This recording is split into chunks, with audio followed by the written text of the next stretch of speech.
অশোক হত্যাকাণ্ডে মানুষ 1 মিনিট ভিডিওতে দৃশ্যটা দেখতে পারে নাই। সবাই ঘৃণা পোষণ করেছে, বিচার চেয়েছে, অথচ সেই লগি বৈঠার খুনের নির্দেশদাতা শেখ হাসিনা জনতার রুদ্র সে পালিয়ে দিল্লিতে আশ্রয় নিয়েছে।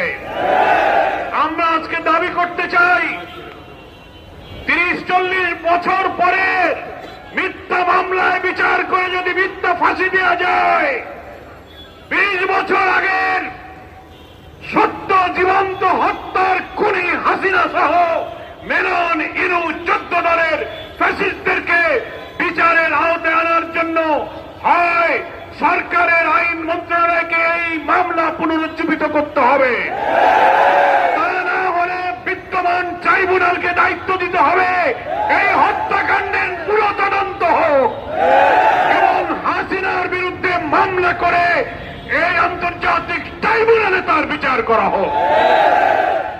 পৃথিবীর ইতিহাসে এটা নজিরবিহীন। সেই সময় যেমন মৃত লাশ উপরে তারা নাচানাচি করেছে, জুলাইয়ের গণ অভ্যুত্থানেও তারা মৃত লাশ পুড়িয়ে ছাই করে দিয়েছে। এই ফ্যাসিস্টদের আর বাংলাদেশের জনগণ তাদেরকে প্রশ্রয় দিতে পারে না।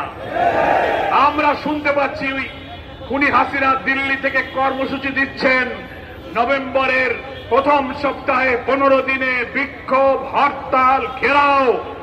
আমরা সরকারের স্বরাষ্ট্র উপদেষ্টা, আইন উপদেষ্টা সহ সকলকে বলবো, এই খুনিদের রাজনীতি চিরতরে বাংলাদেশ থেকে বিদায় করার জন্য তাদেরকে এই ট্রাইব্যুনালে বিচারের কাঠগড়ায় দাঁড়াতে হবে। এ জাতি যদি ব্যর্থ হয় তাহলে 2006 সালের অক্টোবরের এই হত্যার মধ্য দিয়ে সেই 6 থেকে 25 এই 19 বছরে বাংলাদেশের রাজনীতি তার গতিপথ হারিয়ে ফ্যাসিবাদের দিকে যাত্রা শুরু করেছিল।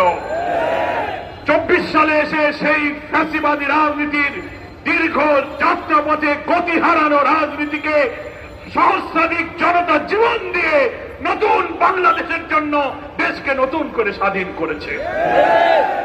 নতুন বাংলাদেশের জন্য জুলাই সনদ বাস্তবায়ন, গণভোট, অবাধ নিরপেক্ষ নির্বাচনের দাবিতে জাতি আজ আমরা ঐক্যবদ্ধ হয়েছি। আমি বলতে চাই, জুলাই সনদ অবিলম্বে আদেশ জারি করে জাতীয় নির্বাচনের পূর্বে গণভোট দিতে হবে। আমরা শুনতে পাচ্ছি একটি দলকে খুশি করার জন্য সরকারের অভ্যন্তরের কেউ গণভোটকে